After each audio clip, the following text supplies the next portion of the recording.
straying from the norm here, going with a little bit of season-long fantasy advice with this Carlos Hyde trade going to Jacksonville. I don't think he's not worth anything this week. Going forward until Leonard Fournette comes back, I think he drops a little bit in value, but more importantly, what to go over. Once Fournette comes back, he's basically, I'd say, worthless as well. But as well as TJ Yeldon. But more important, we got Nick Chubb, Duke Johnson, and where do they fall? If you're reading up on it, basically everybody, all the analysts are saying that, 100% Nick Chubb's, Duke Johnson's role isn't going to change. Chubb's going to take 100% of the Hyde work and become an every week RB1, borderline, high-end RB2. And that Chubb is basically going to be what Carlos Hyde was, but, better. I don't buy it. I don't, we'll get into exactly where I fall. I think when it comes down to it, Nick Chubb was drafted this year. He's the guy the front office wants in that role. They want to be right. So ultimately, I think he has more value, but we're going to get in here why I don't think it's quite as cut and dry as everyone seems to be making it out. Okay. The main difference between the two is Duke Johnson is very qualified in the receiving role.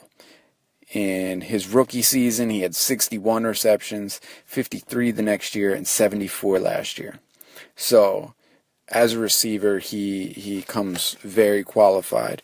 If we look at Nick Chubb's, this year he's had 2 targets and 0 receptions. And if we go back to college, his rookie season, he had 18 receptions, not horrible in college. But then he had 4, 5, and 4. So his whole college career, if you take out his freshman year, he's had 4 or 5 receptions every year. You could scratch that up as the system and not using him as a pass catcher, and that's definitely possible. I'm not saying that he doesn't come in and become a successful pass catcher, or at least capable. But the fact that they only have 2 targets for him this whole year, and he hasn't caught either one of them, there could be something more there. It is possible. Now that Hyde's out of the way, he comes in and he has first and second down on lock and ends up taking third down roles by the end of the year. That's definitely a possibility. But it's also a possibility, looking at his college and the small sample we got in the pros, that he's just not a good pass catcher, and the coaches know that, and that's why they're not sending targets his way, and that's why he doesn't have a single reception. And if that's the reality, then all of a sudden he can't ever play third down. Duke Johnson has third down all the time. And then it starts getting into the question of, do we really want to throw Nick Chubb out every first and second down where they know a run is coming? Or at least they know they don't have to guard him in the secondary. Whereas Duke Johnson, maybe Nick Chubb is a better runner between the tackles, but if Duke Johnson can keep defenses honest by having to pay attention to him in the passing game, he might be the better option. And so I think it's possible Duke Johnson is the more valuable running back for the rest of the season. Just looking at more of the stats that we got.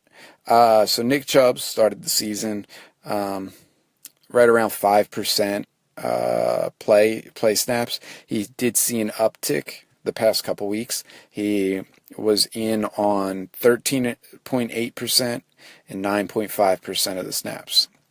9.5 last week, almost 14 the week before. Duke Johnson's snap count stayed relatively consistent, although he also saw an uptick the past 2 weeks. We had 46% week 1, 37, 38, 36, and then the past 2 weeks, 51% and 47 last week. So both of them saw a little bit of an uptick. I think Chubb's shows something. That much of an uptick shows that they're getting more trust in him. I think Duke Johnson is more situational. But at the same time, they both saw an uptick. I think it's worth mentioning.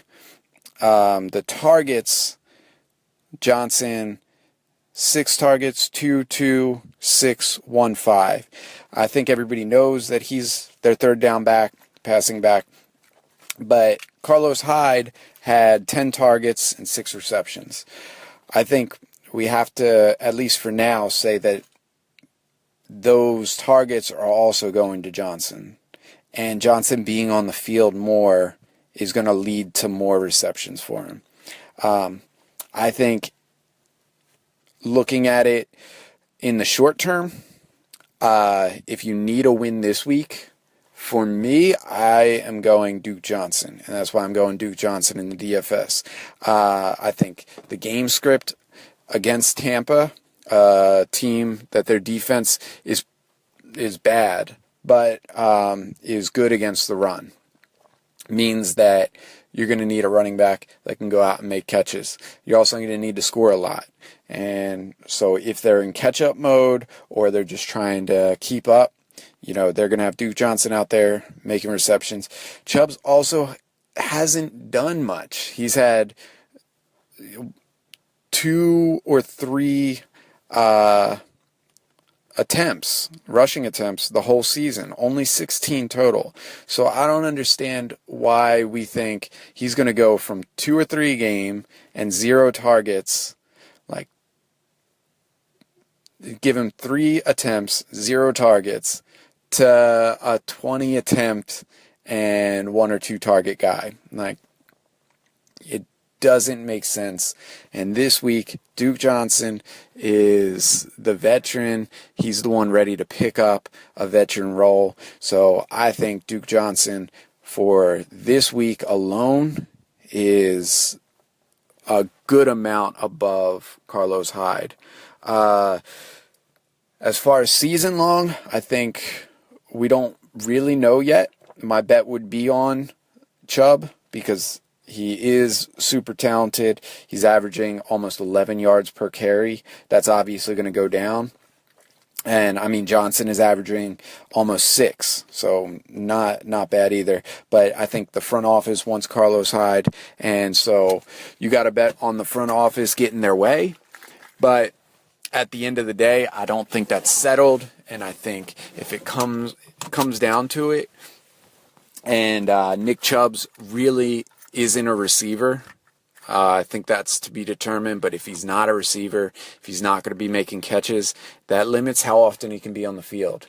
And I think that shoots Duke Johnson, especially in PPR, up ahead of him. I think in non-PPR, it's pretty clearly going to be Nick Chubb's the more valuable one. But in PPR, I think there's still a debate to be had. And I think if Nick Chubb has been picked up off your waiver and you're in a PPR, half PPR league, and Duke Johnson is still there, go pick him up. I think he's more valuable right now, especially with this matchup coming. I just picked him up, and hopefully he's going to go out, ball out, and I'll be able to trade him for, a wide receiver that I need or something like that. Or just hang on to him if you need running backs. I'm stacked up on running backs, so I'm trying to trade for a wide receiver. But that's my take on it. Go get either one of them if you can. But that's where I'm at. All right, y'all.